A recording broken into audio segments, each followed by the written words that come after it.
عبيدك من شتات في شتات أتاك وأنت أخبر اللهم صل على سيدنا محمد وعلى آل سيدنا محمد وبارک وسلم۔ آج کانے کے بارے میں کہ دائیں ہاتھ سے کانا یہ سنت ہیں۔ حضرت عمر بن سلمہ رضی اللہ عنہ فرماتے ہیں کہ رسول اللہ صلی اللہ علیہ وآلہ وسلم نے مجھے فرمایا، آپ دائیں ہاتھ سے کھائیں اور اپنے قریب سے کھائیں۔ حضرت ابن عمر رضی اللہ عنہ سے روایت ہے، رسول اللہ صلی اللہ علیہ وآلہ وسلم نے فرمایا، دائیں ہاتھ سے کھاؤ اور دائیں ہاتھ سے آپ پانی بھی پیے۔ حضرت عائشہ رضی اللہ عنہا مرفوعاً روایت کرتی ہیں کہ رسول اللہ صلی اللہ علیہ وآلہ وسلم نے فرمایا، دائیں ہاتھ سے کھایا کریں اور بائیں ہاتھ سے کھانے پینے میں شیطان شریک ہوتا ہے۔ ایک مرتبہ یہ تو سنت کے فوائد ہو گئے۔ سنت دائیں ہاتھ سے کھائیں گے، دائیں ہاتھ سے پئیں گے، شیطان ہمارے ساتھ شریک نہیں ہوگا۔ اور سنت کو چھوڑنے کی سزا،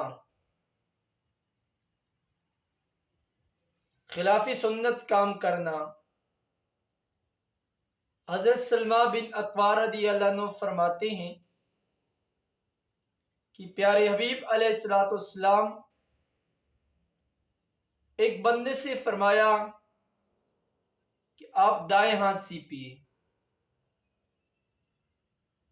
آپ دائیں ہاتھ سے کھائے پیئے، آپ کھانا کھائیں دائیں ہاتھ سے کھائیں۔ اس شخص نے کہا کہ میں تو دائیں ہاتھ سے نہیں کھا سکتا۔ اس شخص کے کہنے کا مقصد یہ تھا، بہانہ بنا رہا تھا، تکبرانہ انداز سے اس نے کہا کہ میں تو دائیں ہاتھ سے نہیں کھا سکتا ہوں۔ یہ تکبرانہ انداز سے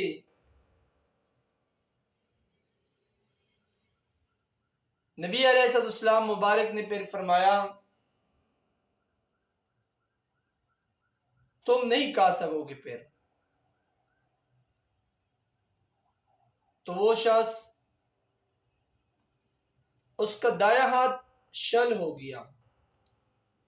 وجوہات کیا؟ اس کا دایاں ہاتھ شل ہو گیا۔ تکبرانہ لفظ استعمال کرنے کی وجہ سے اس کا دایاں ہاتھ شل ہو گیا۔ یہاں سے ہمیں درس ملا، سنت سے اراض کرنا دنیا کے اندر بھی نقصان ملتا ہے اور موت کے بعد تو اعلیٰ درجے پہ نقصان ملتا ہے۔ سنت عمل نہ کرنا یہ الگ چیز ہے، سنت سے اراض کرنا یہ الگ چیز ہے۔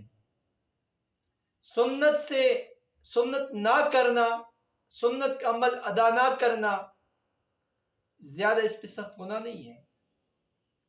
لیکن چونکہ اس شخص نے تکبرانہ طریقے سے کہا کہ میں دائیں ہاتھ سے نہیں کھا سکتا، تو پیارے حبیب علیہ السلام نے فرمایا کہ تم نہیں کھا سکو گے۔ مسلم شریف کی حدیث مبارکہ ہیں۔ لہذا کھانے پینے کے لیے دایاں ہاتھ ہے۔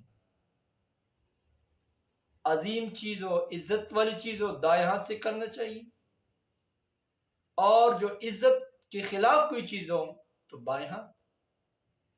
آج کل کے اعتبار سے ایک بندہ راستے پہ جا رہا ہے، ایک ہاتھ میں موبائل ہے، ایک ہاتھ میں اس کے پاس کتابیں بھی ہیں، تو کتابوں کو دائیں ہاتھ میں لینا چاہیے موبائل کو بائیں ہاتھ میں لینا چاہیے۔